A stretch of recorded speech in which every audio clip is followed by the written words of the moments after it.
በስመ አብ ወወልድ ወመንፈስ ቅዱስ አሐዱ አምላክ አሜን።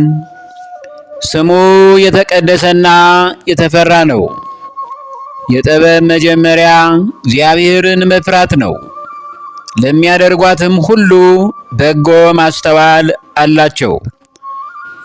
እግዚአብሔርን የምትወዱ እግዚአብሔር የሚወዳችሁ የቸሩ መድኃኔ ዓለም ልጆች በአገር ቤትም በውጭ ሀገራትም ያላችሁ ምእመናት ክርስቲያኖች ሁላችሁ እንደምን አደራችሁ? እንደምን ዋላችሁ? እንደምን አመሻችሁ?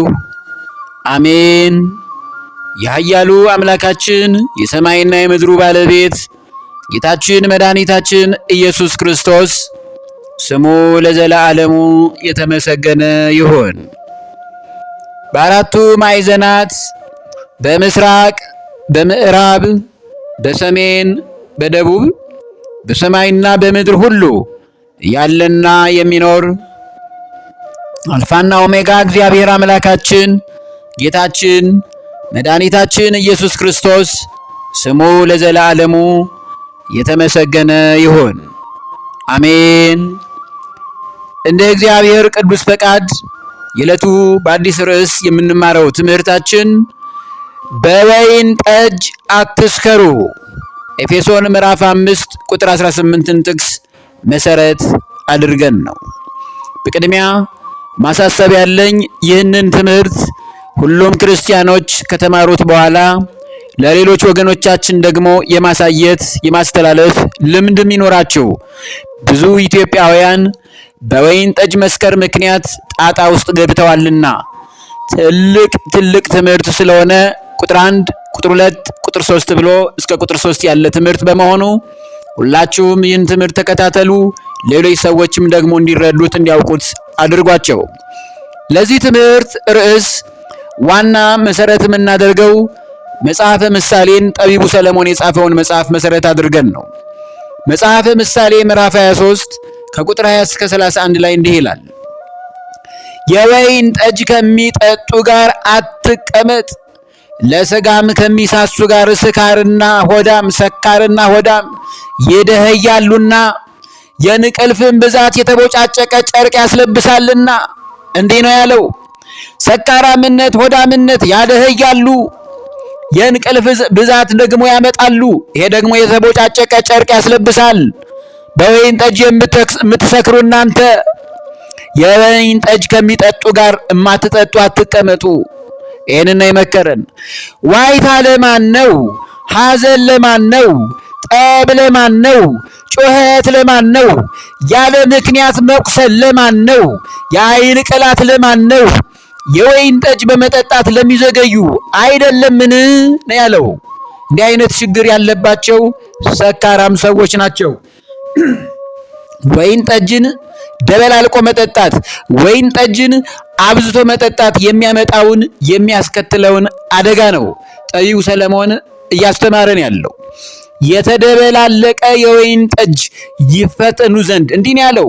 የተደበላለቀ የወይን ጠጅ መልኩም በብርሌ ባንጸባረቀ ጊዜ እንዲህ ነው ያለው። ይፈተኑ ዘንድ ለሚከተሉ አይደለምን? ወደ ወይን ጠጅ አትመልከት። በቀላ ጊዜ መልኩም በብርሌ ባንጸባረቀ ጊዜ እየጣፈጠም በገባ ጊዜ በኋላ እንደ እባብ ይነድፋል፣ እንደ እፉኝትም መርዙን ያፈስሰዋል። እፉኝት መርዟን ከለቀቀች መሞት ነው። ስካርነት፣ ሰካራምነት አብዝቶ መጠጣት የሚያስከትለው ስጋዊ ሞት ብቻ አይደለም፣ ሕሊናንም ይገድላል፣ ኋላም በእግዚአብሔር ዘንድ ያስፈርዳል። ዓይኖች ጋለሞታዎችን ያያሉ፣ ልብህም ጠማማ ነገርን ይናገራል። ወደ ስካር ቤት ወደ መስከር ቤት ውስጥ ስትገባ በስካር መንፈስ ሆነ የማይገባ ነገር ከሚስት በተለየ ነገር ታያለ። በባህር ውስጥ እንደተኛ ትሆናለ። በባህር ውስጥ የተኛ እንቅልፍ የለውም። በደቀልም ላይ እንደተኛ ትሆናለ። ምንም እንቅልፍ የለም፣ ስጋት ነው። መቱኝ ያውም አልተሰማኝም፣ ጎሰሙኝ አላወኩምም፣ መቼ እነሳለሁ ደግሞም ጨምሬ እሻታለሁ ትላለህ። እንዲህ አይነቱ መከራ ውስጥ ሆነ ሲነጋ አሁንም በወይን ጠጅ ለመስከር ትናፍቃለህ። ሌላ ስራ የለህማ። ውጣ ወጣቱ ትውልድ ከዚህ መንፈስ። ይሄንን ነው የሚያስተምረን። ወይን ጠጅን አብዝቶ መጠጣት ውርደትን እንደሚያመጣ ከጻድቁ ሕይወት መማር እንችላለን። ኦሪት ዘፍጥረት ምዕራፍ 9 ቁጥር 20 እስከ 24 ላይ ጻድቁ ኖህ ምንድነው ያደረገው? እስቲ ከመጽሐፍ ቅዱስ እንስማው። ኖህም ገበሬ መሆን ጀመረ፣ ወይንም ተከለ፣ ከወይን ጠጁም ጠጣና ሰከረ፣ በድንኳኑም ውስጥ ራቁቱን ሆነ። የከነዓን አባት ካምም የአባቱን ራቁትነት አየ። ወደ ውጭም ወጥቶ ለሁለቱ ወንድሞቹ ነገራቸው። ሴምና ያፌትም ሸማ ወስደው በጫንቃቸው ላይ አደረጉ። የኋሊትም ሄደው የአባታቸውን ራቁትነት አለበሱ። ፊታቸውም ወደ ኋላ ነበረ፣ የአባታቸውንም ራቁትነት አላዩም። ኖህም ከወይን ጠጁ ስካር ነቃ፣ ታናሹ ልጁ ያደረገበትንም አወቀ ነው የሚለው። ጻድቁ ኖህን እርቃኑን እንዲሆን ያደረገው ወይን ጠጅን አብዝቶ በመጠጣቱ ነው። ዛሬም ብዙ የተባረኩ የነበሩ አባቶቼ፣ ለስንት ነገር የምንናፍቃቸው ወንድሞቻችን በወይን ጠጅ ቤት ውስጥ ቺርስ እየተባባሉ ነው። ትላንት ከትላንት ወዲያ ለሀገርም ለወገንም ለቤተ ክርስቲያን ተስፋ የነበሩ አባቶቻችን ካህናት በወይን ጠጅ እየሰከሩ እርቃናቸውን ሆነዋል። ከጻድቁ ኖህ መማር አለብን። አባቶቻችን ካህናት ከዚህ መንፈስ ልትወጡ ልንወጣ ሁላችንም ይገባል። ለሰዎችም መሰናክል እንዳንሆን ማለት ነው። ወይን ጠጅን አብዝቶ መጠጣት መዘዙንና የመጨረሻውን የከፋውን ውጤት ደግሞ ከጻድቁ ሎጥና ከሁለቱ ልጆች የምንማረው አለ። እስቲ እንስማው። ኦሪት ዘፍጥረት ምዕራፍ 19 ከቁጥር 30 እስከ 38 ላይ እንዲህ ይላል። ሎጥም ከዞዓር ወጣ፣ በዞዓር ይቀመጥ ዘንድ ስለፈራም ከሁለቱ ሴቶች ልጆቹ ጋር በተራራ ተቀመጠ። በዋሻም ከሁለቱ ሴቶች ልጆቹ ጋር ተቀመጠ። ታላቂቱም ታናሺቱን አለቻት፣ አባታችን ሸመገለ፣ በምድርም ሁሉ እንዳለው ልማድ ሊገናኘን የሚችል ሰው ከምድር ላይ የለም። ነይ አባታችንንም የወይን ጠጅ እናጠጣውና ከእርሱ ጋር እንተኛ፣ ከአባታችንም ዘር እናስቀር። ከንቱ አስተሳሰብ። በዚያችም ሌሊት አባታቸውን የወይን ጠጅ አጠጡት። ታላቂቱም ገባች፣ ከአባቷም ጋር እንዲህ አለች፣ ተኛች። እርሱም ስትተኛና ስትነሳ አላወቀም። ምክንያት ወይን ጠጅ አእምሮን ለውጦታል። ወይን ጠጅን አብዝተው የሚጠጡ ሰዎች ከማን ጋር እንደተኙ አያውቁምና በጣም ሊጠነቀቁ ይገባል። ከአገልጋዮች ጀምሮ ምዕመናን፣ ሕዝበ ክርስቲያን ሁሉ። በነጋውም ታላቂቱ ታናሺቱን አለቻት፣ እነሆ ትናንት ከአባቴ ጋር ተኛው፣ ዛሬ ሌሊት ደግሞ የወይን ጠጅ እናጠጣው። አንቺም ግቢና ከእርሱ ጋር ተኚ፣ ከአባታችንም ዘር እናስቀር። አባታቸውንም በዚያች ሌሊት ደግሞ የወይን ጠጅ አጠጡት። ታናሺቱም ገብታ ከእርሱ ጋር ተኛች። እርሱም ስትተኛና ስትነሳ አላወቀም። የሎጥም ሁለቱ ሴቶች ልጆች ከአባታቸው ጸነሱ። ታላቂቱም ወንድ ልጅ ወለደች፣ ስሙንም ሞዓብ ብላ ጠራችው። እርሱም እስከ ዛሬ ድረስ የሞዓባውያን አባት ነው። ታናሺቱም ደግሞ ወንድ ልጅ ወለደች፣ ስሙንም የወገኔ ልጅ ስትል አሞን ብላ ጠራችው። እርሱም እስከ ዛሬ ድረስ የአሞናውያን አባት ተብሎ ተጠርቷል፣ ይጠራል። ይሄ ነው። በወይን ጠጅ መብዛት ምክንያት አባት ልጁን ሊደፍራት ይችላል። መጠንቀቅ ያስፈልጋል። ወይን ጠጅ ሲበዛ የምናደርገውን አናውቅም። ስለዚህ በልኩ እናድርገው። ይህንን ነው በተገቢው መንገድ አባቶች፣ ወንድሞች፣ አሁን ያለው አዲሱ ወጣት ትውልድ በወይን ጠጅ ምክንያት የመጣ ጣጣ ስጋዊ ሕይወትንም አእምሯዊ መንፈስንም የሚረብሽ ችግር ውስጥ ገብታችኋል። ተጠንቀቁ። ቅድስት ቤተ ክርስቲያን አደራዋን በየትኛውም መንገድ እየተወጣች ነው። ጻድቁ ሎጥ ከልጆቹ ሁለት ልጆችን ወለደ። የወለዳቸውም ልጆች ሞዓብና አሞን ይባላሉ። አባታቸው ሎጥ ይባላል። አያታቸው ማን ይባል? አባታቸው ሎጥ ነው፣ አያታቸውም ሎጥ ነው። ይሄ ነው ሞዓብ ሎጥ፣ ሎጥ አሞን። በጣም የሚደንቅ እኮ ነው። ሞዓብ ሎጥ፣ ሎጥ ሎጥ፣ አሞን ሎጥ፣ ሎጥ ሎጥ። በጣም ያሳዝናል። ሁለት ሴቶች ለሞዓብና ለሎጥ እህት ሆኗቸው፣ እህቶቻቸው እናቶቻቸው ሆኑ። እጅግ የሚቀፍ ዘግናኝ ኃጢአት ተፈጸመ። በምን ምክንያት? በወይን ጠጅ አብዝቶ መጠጣት ምክንያት ነው። ይህንናው ክርስቲያኖች ማወቅ ያለባችሁ። ጥንታውያን ቅዱሳት እንደመዘገቡት፣ መጻሕፍት እንደመዘገቡት በጻድቁ አብርሃም በጎ ምግባር በጎ ምክር ግንዱን ቁረጥና በእሳት አክስለው፣ ከዚያ በእግዚአብሔር ፊት በተሰበረ ልቦና ሆነ እንባህን በተቃጠለው በከሰለው ግንዱ ላይ አፍስስ። ይህን አድርገ እንደገና የከሰለው ግንዱ የሚለመልም ከሆነ አምላክ ፍጹም ይቅርታ እንዳደረገልህ ይህ ምልክት ይሁንህ አለው። ከልጆች ጋር ተኝተሃልና የከበደውን ኃጢአት ሰርተሃል። ስለ በደልከው በደል፣ ስለ ከበደው ኃጢአት ወደ እግዚአብሔር ተለማመጥ። እግዚአብሔር ይቅር እንደሚልህ የምትተማመን ከሆነ በእንባ እያፈሰስክ ለምነው አለው። ይሄ ነው። ከዚህ በተቃራኒው ከሆነ ደግሞ ይቅርታህን አልተቀበለውም ማለት ነው አለው።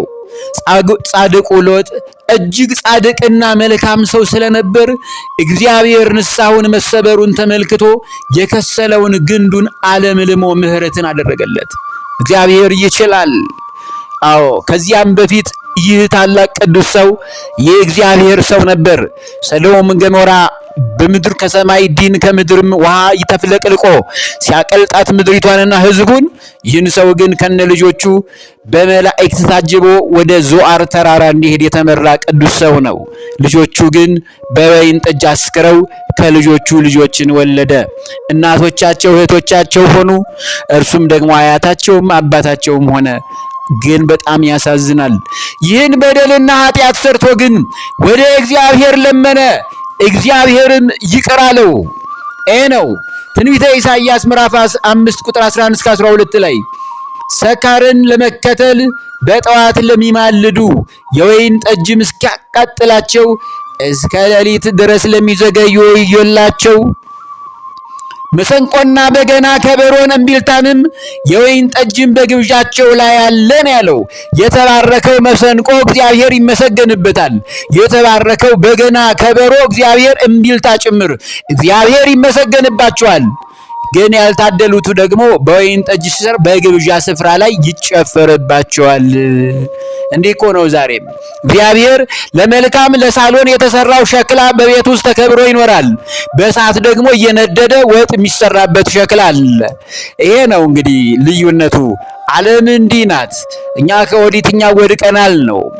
ስለዚህም ይሄንን ያለን ምንን ያለው ለሚዘገዩ ሌሊት ድረስ እየዘገዩ ለሚጠጡ ወዮላቸው፣ በግብዣቸው ላይ ጭፈራና ዳንኪራ አለና የእግዚአብሔርን ሥራ ግን አልተመለከቱም፣ እጁም ያደረገችውን አላስተዋሉም ነው ያለው።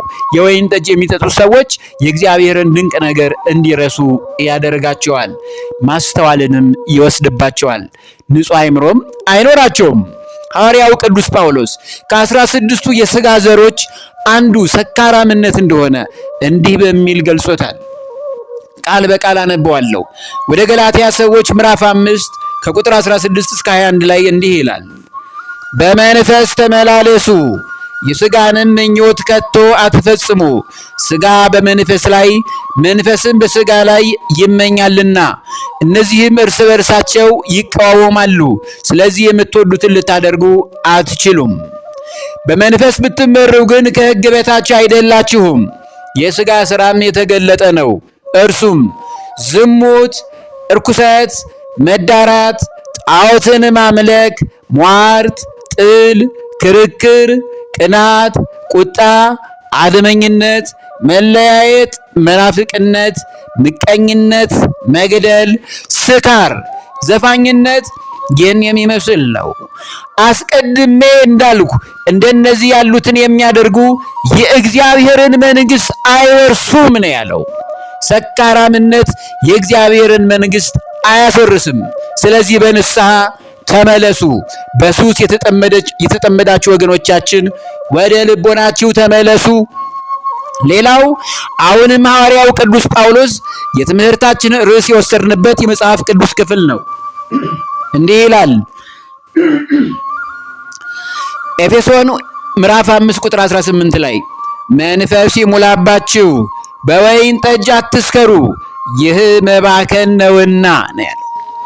መንፈስ ቅዱስ ይሙላባችሁ፣ በጸሎትና በምስጋና ኑሩ፣ በወይን ጠጅ ግን አትስከሩ፣ ይህ መባከን ነው፣ ጊዜን ማባከን ነው፣ ሰዓትን ማባከን ነው፣ ራስን እንደ መግደል ይቆጠራል። ስለዚህ ከዚህ መንፈስ ውጡ። ይሄ ነው። ቅዱስ ዳዊት ስለ ወይን ጠጅ ምን አስተምሮናል? ጌታችን መድኃኒታችን ኢየሱስ ክርስቶስ ወይን ጠጅን በተመለከተ ምን አስተማረን? ቅዱስ ጳውሎስ ስለ ወይን ጠጅ በመልእክቱ ምን በማለት መልእክቱን ጻፈው? የመጠጥ አይነቶችንና በቁጥር 2 ትምህርቶች ላይ ደግሞ የሚገለጥ ታላቅ ምስጢር ስላለ ለጊዜው ይጠብቁን። ቁጥር 1 ትምህርታችን እዚሁ ላይ ፈጽመናል። ቁጥር 2 ይቀጥላል።